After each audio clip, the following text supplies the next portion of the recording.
Okay, welcome to Olds Mob 455.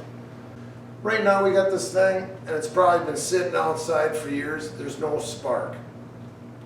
This is the simplest engine you'll learn on. It's one cylinder, they got a fixed coil, and there's a magnet in the flywheel. They get rusty. The coil gets rusty. You just drag some sandpaper through there, and then we'll show you how you check for spark. These are the most dangerous tools you can imagine, an edger.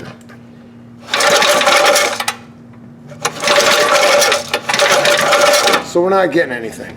We'll take this whole cover off and show you what it looks like after we got it off. So right now we got a chassis that's in the way, and this has to come off the flywheel, but we're going to be banging into this. See, that's as far out as I can get it. You gotta take the motor off? Yeah. So here's another situation. Before you even fire up a Briggs, you know, some guys just spray ether or whatever underneath the holes or whatever. But this is so decomposed. If this would have sucked in here, you know, it's just breaking down. It's just crap. And every spring, when you fire up your lawnmower or whatever, animals make nests in here. My brother bought a brand new, like 20 horse lawn tractor, and he goes to mow it the first time, and all of a sudden, it's seized. It was air cooled, and all the nesting got in here, and it wasn't letting the air blow past the engine and overheated. And you see it, we just took the cover off. You get spiders and stuff in there. We're gonna blow it out. Then you see this magnet right here.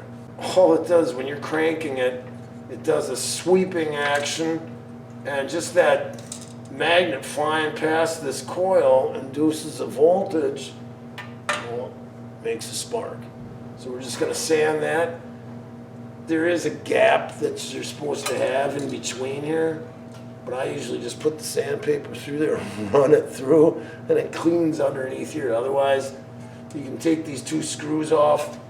When you put the coil back on, just put some thin cardboard 12-pack box, and then you lay that on there and just push it down and tighten the screws back up, and then you turn it and the cardboard comes out. And I forget what the gap's supposed to be. Right there.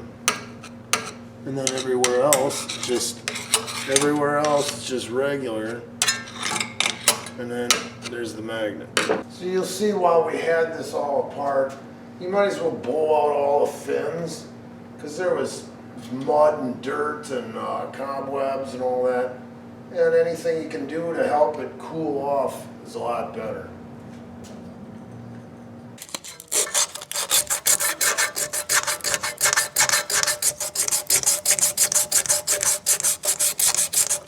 It's so crummy under. We're going to take the coil off and clean up those connections underneath here. I thought I could just go like this, you know, and try to sweep it through, but it's too tight. There's a little ground strap right there on the coil. See that little wire? It's really simple. This is the governor. Depending on how much wind is blowing around, if it's really winding out, it'll you know, control the throttle, and you use a screwdriver right here, and depends what RPM you want it. You don't want it to blow up. But then when it dogs out, let's say it's doing a lot of work and it's getting less wind, then more carburetor comes on and it starts to give it more juice, and it's always evening out. The wire's going back, and this might be one that still has points underneath the flywheel. First we'll do this. Let's see if this is the problem. We can start this up just hanging onto the engine.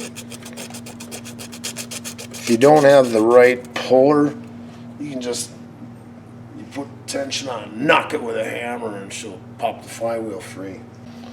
We don't want to drag him. That's a little too tight.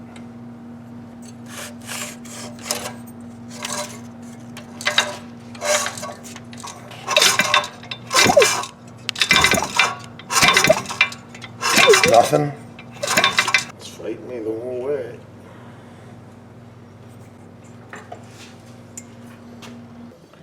I tried grabbing it with the channel locks to get this off, and then the cover got chewed up, so then it fell apart. But we'll fix that when we put it back on. All right, this is a right-hand thread, so we got It's a pulley. grip over there. Trying to keep it from turning. You want to give that thing a few whacks?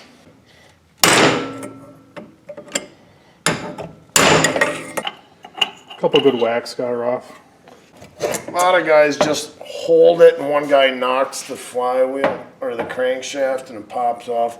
We had this thing here and it only took a little and it popped apart. Here's the keyway, you don't want to lose that. Here's the points. We got a points file right here.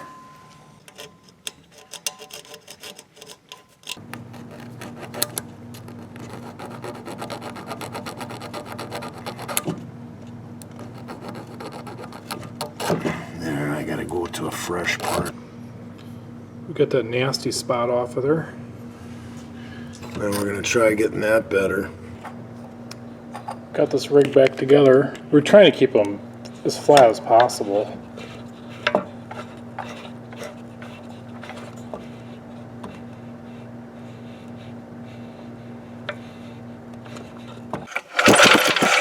It's got a nice healthy spark. A new spark plug would probably be a lot better.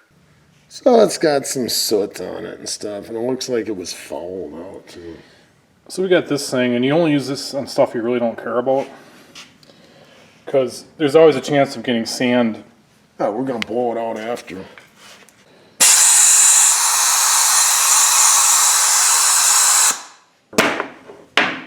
I used to just spray ether in there and then light it on fire and hold it over the stove. We'll blow this over there.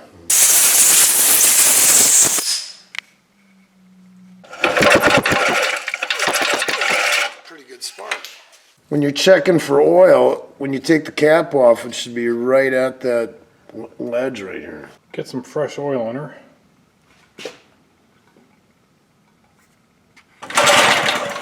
So back in the day, when you take these apart, all it has is a siphon tube down into the gas tank, and it's a metered orifice.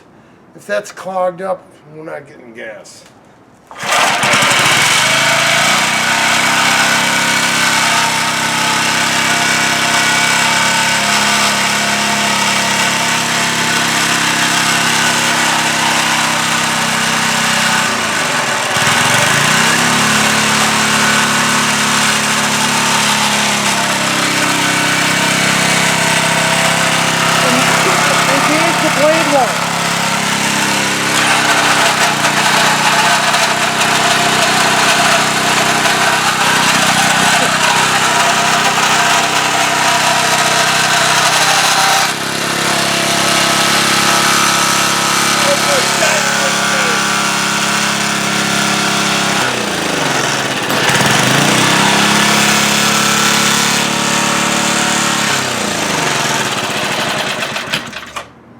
It's on or off. What do you think of the safety factor of this thing? It's dangerous as hell. I got rid of mine.